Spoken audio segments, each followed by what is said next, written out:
ನೋಡಿ, ಡೆಲ್ಲಿ ಹೋಗೋ ಕಾರ್ಯಕ್ರಮನ ಕೇರಳದ ಮುಖ್ಯಮಂತ್ರಿಗಳು ಆಯ್ಕೆ ಆದ್ಮೇಲೆ ಹೋಗ್ಬೇಕಂತ ಇತ್ತು. ಮುಖ್ಯಮಂತ್ರಿಗಳು ಆಯ್ಕೆ ಆಗಿದೆ.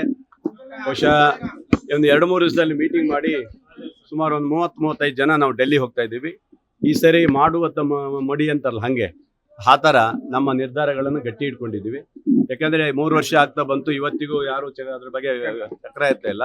ಮಾನ್ಯ ಮುಖ್ಯಮಂತ್ರಿಗಳು ಮೊನ್ನೆ ಹೇಳಿದ್ದಾರೆ, ನಾವು ಮಾಡ್ತೀವಿ, ಸಂಪುಟ ವಿಸ್ತರಣೆ ಇದೆ, 15 ಜನ ತಗೊಳ್ತೀವಿ ಅಂತ ಹೇಳಿದ್ದಾರೆ. ನಾವು ಒಂದು 20 ಜನರ ಮೇಲೆ ತಗೊಳ್ಬೇಕಂತ ನಾವು ಹೇಳಿದ್ದೀವಿ.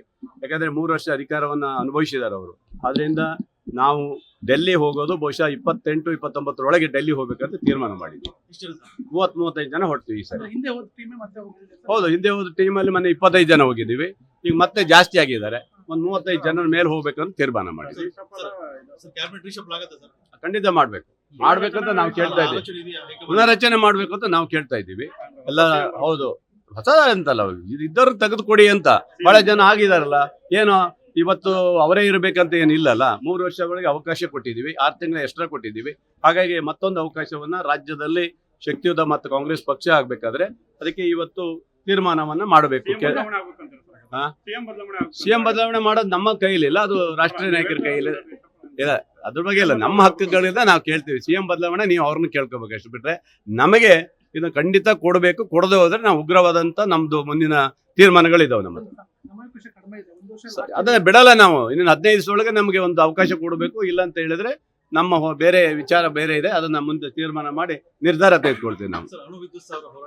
ಅಲ್ಲ, ಖಂಡಿತ ಅಣು ವಿದ್ಯುತ್ ಬಹುಶಃ ನಮ್ಮ ಭಾಗದಲ್ಲಿ ಬೇಸೂರಲ್ಲಿ ಬಂದಿದೆ ಅಂತ ಹೇಳಿ ಒಂದು ಹೋರಾಟ ಮಾಡಿದ್ದಾರೆ. 2-3 ಸರಿ ಹೋರಾಟ ಮಾಡಿದ್ದಾರೆ ರೈತರು.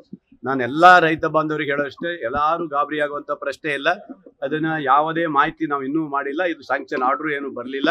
5 ಜಿಲ್ಲೆಯಲ್ಲಿ ಕೇಳಿದ್ದಾರೆ, ಹಾಗೆ ನಮ್ಮ ಜಿಲ್ಲೆಯಲ್ಲಿ ಕೇಳಿದ್ದಾರೆ. ಹೆಲಿಕಾಪ್ಟರ್ ಬಂದು ಸರ್ವೆ ಮಾಡಿದ್ದಂತ ಹೇಳಿದಕ್ಕೆ ಹೆದರ್ಕೊಂಡಿದ್ದಾರೆ. ಹೆಲಿಕಾಪ್ಟರ್ ಬಂದಿರೋದೇ ಬೇರೆ, ಅದಕ್ಕಲ್ಲ. ಅದು ಭೂಮಿಯಲ್ಲಿ ಖನಿಜ ಏನಾರು ಇದೆ ಅದು ನೋಡ್ಲಿಕ್ಕೆ ಸಿದ್ದಾಪುರದಲ್ಲೂ ಬಂದಿದೆ, ನಮ್ಮ ಇಡೀ ತಾಲೂಕು ಆಗಿದೆ, ಬೇರೆ ಭಾಗದಲ್ಲೂ ಮಾಡಿದ್ದಾರೆ. ನಾನು ರೈತರಿಗೆ ಹೇಳೋದಿಷ್ಟೇ, ನೀವು ಯಾರು ಹೆದರ್ಕೊಳ್ಳುವಂತ ಅವಶ್ಯಕ ಇಲ್ಲ. MLA ನಾನಿದ್ದೀನಿ, ಮಂತ್ರಿಗಳು ನಾವು ಇದು ಬದುಮಗಿರಪ್ಪ ಇದ್ದಾರೆ, ಎಲ್ಲರೂ ಸೇರಿ ಇದನ್ನ ಖಂಡಿತವಾಗಿ ಮಾಡ್ಲಿಕ್ಕೆ ಬಿಡುವುದಿಲ್ಲ ಅಂತ ಹೇಳಿದ್ದೀನಿ. ಧೈರ್ಯ ಅಲ್ಲ, ಅವ್ರಿಗೆ ಭಯ ಇದೆ ರೈತರಿಗೆ.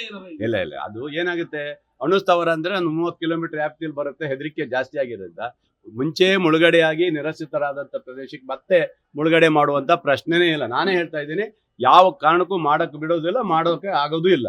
ನಾನೊಬ್ಬ MLA ಆಗಿ ಹೇಳ್ತಾ ಇದ್ದೀನಿ.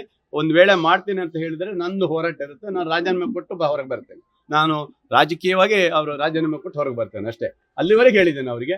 ಹಾಗಾಗಿ ಯಾವ ರೈತರು ಹೆದರ್ಕೊಳ್ಬೇಕಾಗಿಲ್ಲ. ಈ ಯೋಜನೆ ಕೈ ಬಿಡಲಾಗಿದೆ. ಓಕೆನಾ? Thank you. ನ್ಯೂಸ್ ಫಸ್ಟ್, ನಿರ್ಭೀತಿಯಿಂದ ನಿಮ್ಮ ಪರವಾಗಿ.